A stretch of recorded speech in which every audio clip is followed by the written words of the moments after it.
여러분들과 함께 나누기 원합니다. 여러분은 기억나는 누군가의 외침이 있으신가요? 한번 생각해 보시길 바래요. 여러분에게 생각나는 누군가의 외침이 혹시 있으신가요? 제가 이 질문을 생각해 보다가 저에게 기억난 누군가의 외침은 바로 어렸을 적에 들었던 한 동화에 나온 외침이었습니다. 저는 이 이야기를 잘 알고 있다고 생각을 했는데 좀 찾아보니까요, 제가 모르는 부분이 많이 있더라고요. 그래서 제가 이 동화를 여러분들께 짧게 다시 한번 들려드릴게요. 혹시 이 동화가 여러분이 가지고 있는 기억과 잘 맞는지 매치되는지 한번 생각해 보시면서 들어보시기 바랍니다. 어느 한 나라에 임금님이 있었습니다. 그런데 그 임금은 고민이 있었습니다. 그의 고민은 바로 그의 귀가 당나귀 귀처럼 크다는 것이었습니다. 그래서 그는 큰 모자를 쓰기로 결심한 다음에요, 그 나라에서 최고의 모자를 만드는 갓장이를 부르기로 했습니다.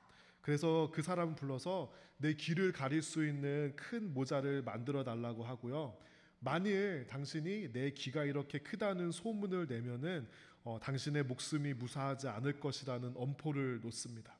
그 갓장이가 왕에게 귀를 가릴 수 있는 큰 모자를 만들어 주는데요, 그 비밀을 혼자 알고 있다가 심한 마음고생을 하면서 지냅니다. 그래서 차라리 에라 속 시원하게 말을 하고 죽자라고 결심하고 뒷산 대나무 밭에서 임금님 귀는 당나귀 귀라고 외칩니다.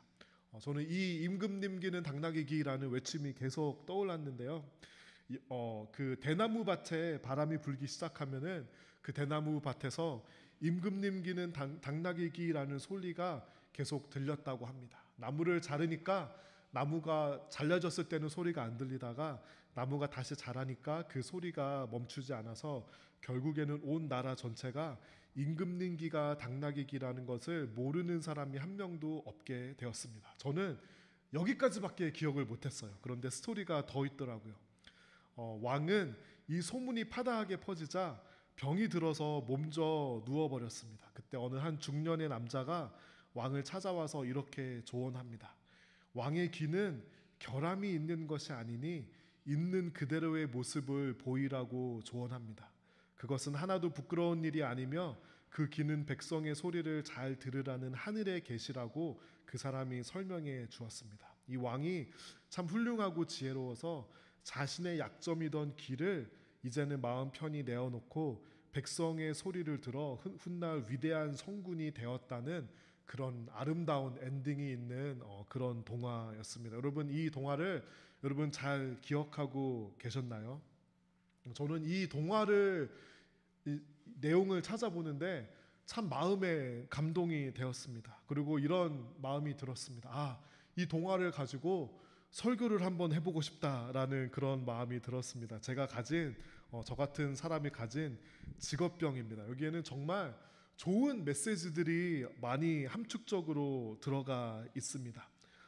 그런데요, 왜 우리가 여러 가지 메시지를 할 수 있지만 오늘 설교가 세상을 향해 외치리라는 주제이니까 왜 이 사람이 임금님 귀는 당나귀 귀라고 그렇게 외치고 싶어 했고 외칠 수밖에 없었는지에 대해서 한번 생각해 보았으면 좋겠습니다. 왜 그러냐면요, 제 생각에는 사람의 마음은 비밀을 간직하는 것이 어렵습니다. 사람들 가운데 이렇게 생각하는 사람이 있어요. 서로의 비밀을 공유하는 관계가 좋은 관계이고 가깝고 친밀한 관계이다라고 생각하기 쉬운데요, 저는 그렇지 않다고 생각합니다. 서로 비밀을 가지고 있는 관계는 건강한 관계가 아닐 가능성이 높습니다. 제가 아는 어떤 사람은 자꾸 비밀을 알고 싶어하는 그런 마음을 가진 사람들이 있었고요, 꼭 사람들한테 이야기할 때 그냥 얘기하는 것이 아니라 누군가의 귀에다 대고 이렇게 얘기하는 그런 습관을 가진 사람들이 있었습니다. 그 사람이 얘기할 때는요, 마치 어떤 비밀을 누군가 특정 사람한테만 이야기하는 것처럼, 그래서 서로 비밀을 공유하는 그런 사람이 된 것 같은 느낌을 주는 그런 사람이 있었습니다. 그런 관계는 오래 가지 못하더라고요. 교회에서도 자꾸 소수만이 알고 있는 그런 비밀들을 유지하고 요구하는 그런 교회가 있습니다. 여러분, 어떤 집단이 이렇게 비밀을 자꾸 많이 만드는 줄 아세요? 이단이 그렇습니다. 그러므로 우리의 관계 안에서는, 우리의 조직과 우리의 공동체와 우리 교회 안에서는 비밀이 없고 감출 것이 없고 투명한 것이 중요합니다. 성도와 교회는 특별히 더 투명한 것이 중요합니다. 왜 이 임금님기는 당나귀기라고 외칠 수밖에 없었을까요? 외침은 무엇이냐면요, 마음속에 무언가를 채우고 난 다음에 마음의 넘침이 바로 외침입니다. 누구의 마음 가운데 사랑이 가득 차고 사랑이 넘치죠? 그러면 그 사람은 사랑을 외칠 것입니다. 사람은요, 어떤 것을 그냥 마음 안에 꾹 담아두기만 하는 것이 아니라 그것을 말하고 표현하고 외치도록 그렇게 만들어지고 창조되었습니다. 하나님께서 사람을 만들 때 표현하는 존재로, 외치는 존재로, 말하고 소통하는 존재로 하나님께서 그렇게 우리를, 사람을 만드셨습니다. 제가 좋아하는 말 중에 이런 말이 있습니다.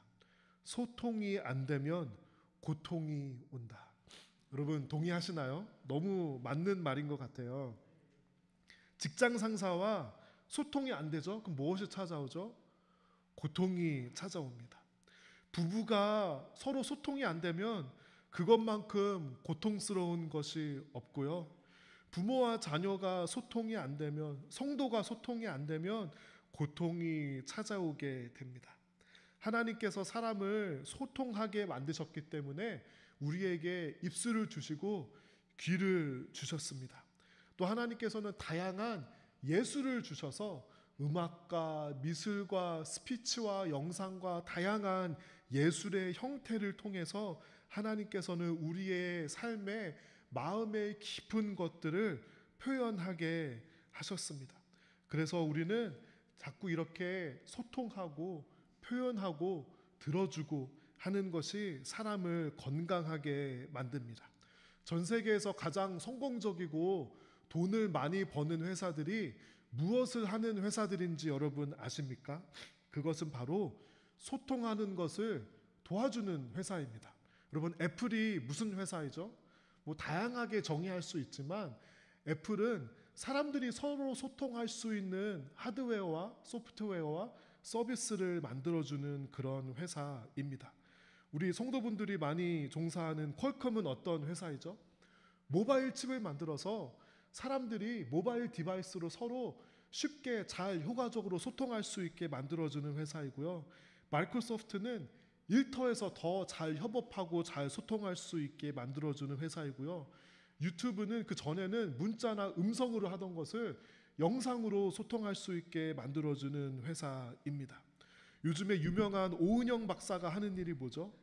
가정 안에서도 소통이 잘 안 되고 소통을 가로막는 걸림돌들이 있고 장애물들이 있으니까 그것을, 그런데 보지 못하는 사람들에게 그것을 볼 수 있게 해주고 깨달을 수 있게 해주고 소통의 걸림돌이 되는 것을 제거해주는 일을 하는 것이 바로 그 사람이 하는 일입니다. 여러분, 그러면 소통이란 무엇일까요? 어떤 사람들은 말을 많이 이렇게 주고받는 것을 소통이라고 생각하는 사람들이 있습니다. 그렇게 생각하는 사람들은 좀 말이 없는 사람들에게는 저 사람은 소통이 안 되는 사람이야. 또 말이 많은 사람에게는 저 사람은 소통을 잘하는 사람이야 라고 그렇게 생각하기 쉬운데요. 말이 별로 없는 사람의 한 명으로서 저는 그것이 소통의 전부는 아니라고 말하고 싶습니다. 만약에 말이 많기만 하고 그 말은 많은데 사람의 마음과 마음이 연결되지 않고 말만 많고 소리만 많은 것을 우리는 무엇이라고 하죠? 소통이 아니라 소음이라고 합니다. 또 말을 혼자 많이 해서 일방통행은 소통이 아닙니다. 그렇죠? 그래서 소통은 그 마음과 마음이 어떻게 연결되느냐가 중요하고요. 또 소통에는 어떤 메시지가 오고 가고 전달되느냐가 중요합니다. 어떤 사람은 소통을 기가 막히게 잘합니다. 그런데 그 소통의 컨텐츠가 내용이 무엇이냐면요, 부정적인 내용만 있으면은 기가 막히게 소통을 잘하는 사람이 있습니다. 예를 들어서 다른 사람에 대해서 험담을 하고 가십을 할 때는 아주 소통이 잘 되는 사람이 있고요. 돈 버는 이야기가 나오면은 정말 소통이 잘 되고, 이 세상에서 불타 없어지고 썩어 없어질 세상의 이야기들은 아주 소통이 잘 되는 사람들이 있습니다. 하지만 하나님의 사람들은 어떤 사람이냐면요, 무엇을 소통하고 무엇을 이야기하고 무엇을 외치는 사람이냐면요, 하나님의 마음에 합한 그 콘텐츠를 하나님의 기운과 하나님의 사랑과 하나님의 따뜻함으로 서로 나누는 사람이 바로 하나님이 보시기에 저 사람은 내가 전달하고 싶은 메시지를 잘 전달하는, 소통을 잘하는 사람이야 라고 그렇게 하나님께서는 보고 여기실 것입니다. 우리의 삶에는요, 하나님께서 소통하지 않으면 고통이 찾아오게 우리를 만드셨습니다. 그러면 우리는 무엇을 외쳐야 하고 무엇을 이야기해야 할까요? 우리의 마음 안에 넘침은 무엇이어야 할까요? 우리 이사야 40장 9절을 다 같이 한번 읽어보면 좋겠습니다. 좋은 소식을 전하는 시온아, 높은 산으로 올라가라. 좋은 소식을 전하는 예루살렘아, 두려워 말고 힘껏 외쳐라. 유다의 마을들을 향해 보아라, 너희의 하나님이시다 하고 라고 말하여라. 오늘 본문은 좋은 소식을 전하는 시온아라고 시작합니다. 하나님의 사람들은 어떤 사람이냐면요, 말 그대로 좋은 소식을 전하는 사람입니다. 이 좋은 소식의 가장 보편적인 의미는 말 그대로 좋은 메시지예요. 그 컨텐츠가, 내용이 좋은 메시지입니다. 그 안에 사랑이 있고 긍정이 있고 격려하고 세워주는 그런 메시지와 그런 언어를 구사하는 사람이 바로 하나님의 사람입니다. 여러분은 누군가에게 따뜻한 메시지와 사랑의 메시지와 긍정과 누군가를 세워주는 그런 컨텐츠를 여러분 마음 안에 간직한 사람입니까? 여러분, 좋은 소식을 우리의 삶에 전해주는 사람을 한번 떠올려 보시기를 바랍니다. 그런 사람이 분명히 있을 거예요. 여러분, 그런 사람을 향해 어떤 마음이 들죠? 그런 사람들은 자꾸 만나고 싶어요. 나에게 좋은 소식을 전해주는 사람을 자꾸 만나고 싶습니다. 그와 만나서 이야기하고 싶고요. 커피도 마시고 싶고 밥을 같이 먹고 싶습니다. 그런 사람과 만나서 이야기하고 삶을 나누는 것이 얼마나 기쁘고 감사한 일인지 모릅니다. 반대로 우리의 삶에는 항상 나쁜 소식을 전하는 사람이 있습니다. 안 좋은 소식만을 찝어서 전하고 안 좋은 이야기를 항상 전해주고, 만나면 누군가를 계속해서 험담하게 되고 안 좋은 면을 부각시켜서 사실을 왜곡하는 사람이 있습니다. 그런 사람들은 가끔 착각할 때가 있어요. 옳은 말을 하면, 사실을 말하면 괜찮다고 생각합니다. 그러나 여러분, 그렇지 않습니다. 옳은 말을, 사실을 기분 나쁘게 말하고 좋지 않은 에너지를 담아서 말하는 것은 좋은 메시지임에도 불구하고 나쁜 소식입니다. 하나님의 사람들은 어떤 사람이냐면요, 좋은 메시지를 전하는 사람이고요, 좋은 메시지를 좋은 애티튜드로, 좋은 하나님의 기운으로 전하는 사람이 바로 오늘 본문에서 말하는 좋은 소식을 전하는 사람입니다. 그런데 우리 기독교인들은 이 좋은 소식, 굿뉴스에 한 가지 더 의미가 있습니다. 이 좋은 소식 굿뉴스에 대문자 G와 대문자 N을 쓰면 어떤 의미가 되죠? 저 굿뉴스가 바로 우리가 말하는 복음입니다. 세상에 이 lowercase g, lowercase n, 굿뉴스는요, 나에게는 굿뉴스가 누군가에게는 굿뉴스가 아닐 수도 있습니다. 예를 들어서 집값이 마구 올라간다. 누군가에게는 굿뉴스이지만 누군가에게는 배드 뉴스가 될 수 있습니다. 비가 많이 옵니다. 누군가에게는 비가 오는 것이 농사 짓는 사람들에게는 굿뉴스일 수 있지만 밖에서 야외에서 장사를 하면서 먹고 살아가는 사람에게는 그것이 배드 뉴스일 수 있습니다. 하지만 하나님의 복음은 어떤 뉴스인지 아세요? 그 누구에게나 언제나 기쁜 소식, 좋은 소식이 바로 하나님의 굿뉴스, 복음입니다. 복음은 하나님의 사랑이 우리의 삶을 찾아왔다는 그 소식입니다. 우리가 죄 때문에 우리의 삶에 스테인이 있는데 그것을 아무리 스테인을 벗겨내려고 노력을 했는데도 불구하고 그 스테인을 도저히 벗길 수가 없는 겁니다. 저희 부모님께서 세탁소를 했는데요. 세탁소를 운영하면서 가장 고급 기술이 뭔지 아시나요? 스테인을 빼는 것이 가장 고급 기술에 속합니다. 스테인을 빼는 그 기술은요, 교회 집사님들끼리도 서로 안 알려주는 기술입니다. 저희 아버지께서 이 세탁소를 시작하실 때 교회의 어떤 집사님께 세탁소 일을 다 배우셨는데요, 그 집사님이 끝내 스테인을 빼는 기술은 알려주지 않으셨습니다. 우리의 삶에 죄라는 스테인을 뺄 수가 없는 거예요. 그런데 하나님께서 우리에게 주신 그 복음은 무엇이냐면요, 예수 그리스도를 우리가 믿을 때 그 죄의 스테인이 빠져서 우리가 순결해질 수 있다는 것이 바로 우리에게 굿 뉴스입니다. 더 이상 죄의 속박에 그 under the dominion of sin, 죄의 속박 아래 사는 것이 아니라 그것을 벗어나서 자유와 기쁨을 선포하면서 우리가 하나님과 함께 영원히 살 수 있다는 것이 바로 이 복음입니다.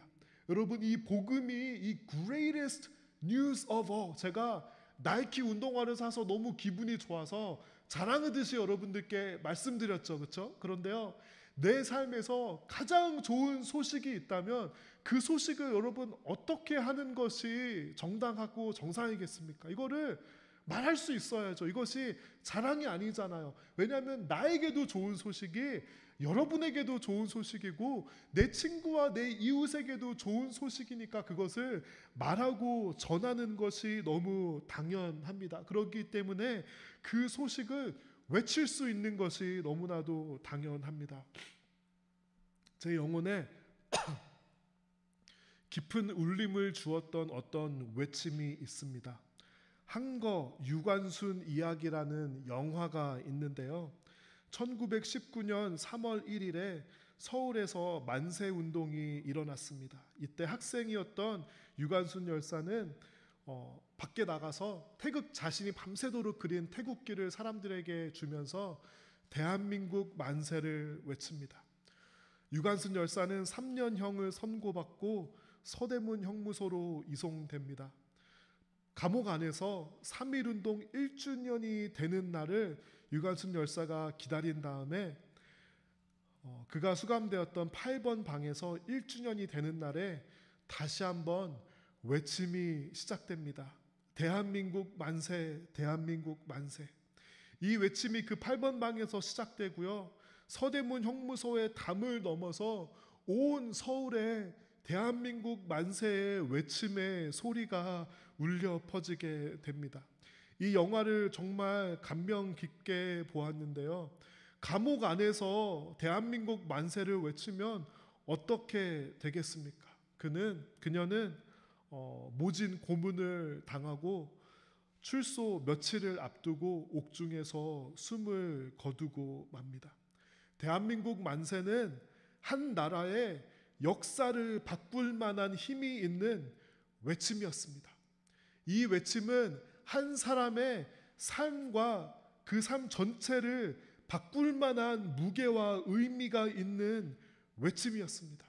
유관순 열사는 젊은 나이에 모진 고문으로 인해서 감옥에서 죽었지만 그녀의 외침 때문에 수많은 사람이 힘과 용기를 얻을 수 있었고 그 나라의 의미 있는 역사의 한 순간이 새겨졌습니다. 유관순 열사는 어떤 사람이었냐면요, 그 마음 가운데 감옥 안에서도 외침을 간직한 사람이었습니다. 그렇다면 저는 저와 여러분께 이렇게 묻고 싶습니다. 여러분 마음 안에 간직한 어떤 외침이 있습니까? 여러분의 인생과 바꾸어서라도 여러분의 인생을 한번 리스크하면서 무언가 외칠 만한 그 중요한 외침의 소리가 여러분의 마음에는 울려 퍼지고 있습니까? 우리 성도는 하나님을 믿는 성도로서 무엇을 외쳐야 할까요? 지금 여러분의 마음속에 넘쳐 흐르고 있는 것은 무엇입니까? 여러분의 마음속에 우리의 삶에 찾아온 그 복음, 굿뉴스가 넘쳐 흘러서 그것을 외치고 싶은 그런 마음을 가지고 계시나요? 아니면 여러분의 마음은 그 어떤 것도 채우지 않고 넘치는 것이 없는 것처럼 그렇게 느껴지시나요?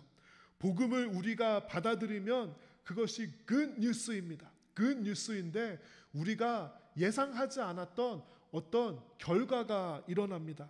복음이 우리 안에 들어오면은요, 삶이 변합니다. 삶의 방향이 변하게 됩니다. 시각이 달라지고 가치관이 변하게 됩니다. 그래서 어떤 의미에서 복음은 굿뉴스이기도 하지만 어떤 의미에서는 dangerous 뉴스이기도 합니다. 왜냐하면 그 복음이 우리의 삶을 끌고 하나님께서 원하시는 곳으로 우리의 삶을 이끌고 갈 것이기 때문입니다. 오늘 본문에서는 성도들에게 높은 산으로 올라가라고 그렇게 말해줍니다. 산으로 올라가서 두려워 말고 힘껏 외치라고 말합니다. 유다의 마을들을 향해 보아라 너희의 하나님이십니다 라고 외치라고 성도들로 하여금 산 위에 올라가서 아래로 보이는 유다의 마을들을 보면서 외치라고 그렇게 말해주고 있습니다. 제가 이 본문을 묵상하면서 그러면 내가 토요일 날 시간을 내서 산에 좀 올라가야 되겠다라고 생각을 했는데 제가 체력이 별로 좋은 편이 아니라서 산에는 올라가 보지 못했습니다.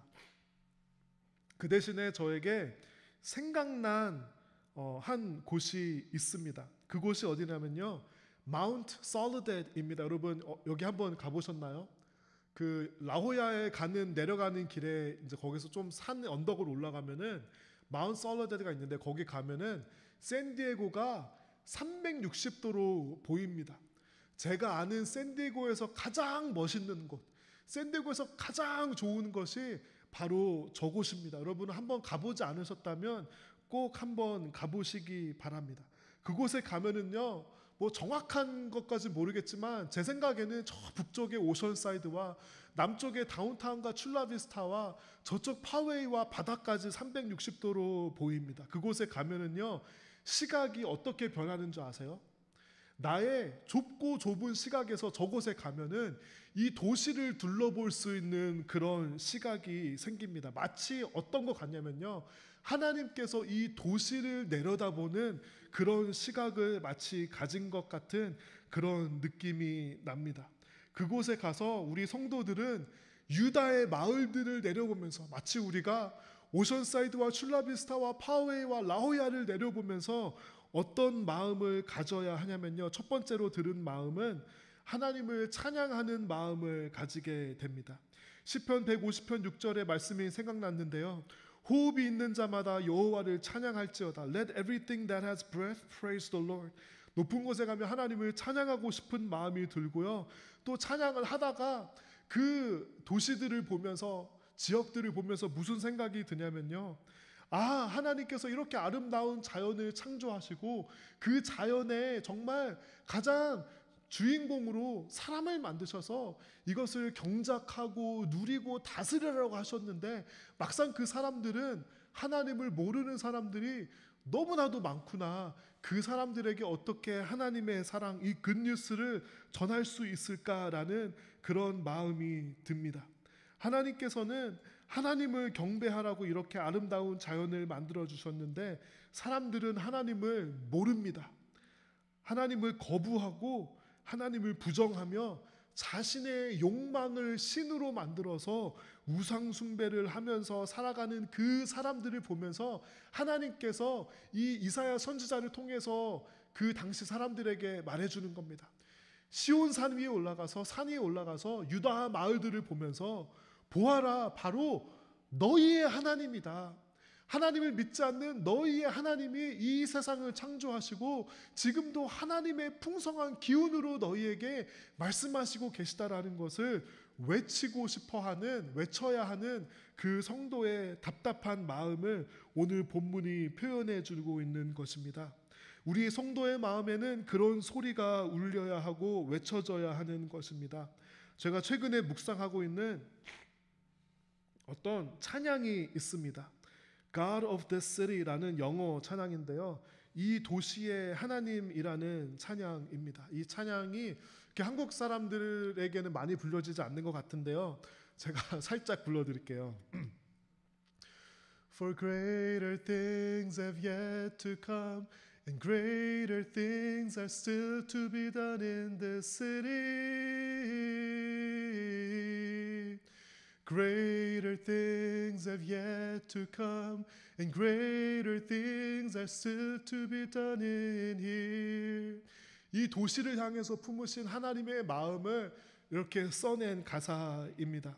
이 도시에는 하나님께서 행하실 놀라운 일들이 있습니다. 아직 펼쳐지지 않은 이 도시에 나타날 하나님의 뜻과 하나님의 일들이 있습니다 라고 그렇게 고백하는 이 노래입니다. 이 찬양입니다. 샌디에고는 정말 살기 좋은 도시로 알려져 있죠. 다른 도시에 다녀와 보면은 샌디에고가 얼마나 좋은 곳인지 알게 됩니다. 그런데 많은 사람들이 이 도시를 향해서 어떤 마음을 가지고 있는지 아세요? 아, 샌디에고는 날씨가 좋은 곳이야. 이곳은 살기가 좋은 곳이야. 이곳은 학군이 좋고 사람들이 부유하고 동네가 예쁜 동네야. 바닷가가 있는 동네고 골프치기 좋고 예쁜 카페가 있는 곳이야. 우리는 샌디에고에 대해서 이런 관점과 시각으로 바라봅니다. 그런데 하나님께서는요, 산에 올라가서 유다의 마을들을 보면서 하나님의 마음을 품으라고 그렇게 말씀하십니다.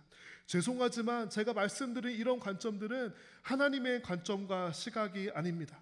아니, 사실은 하나도 안 죄송합니다.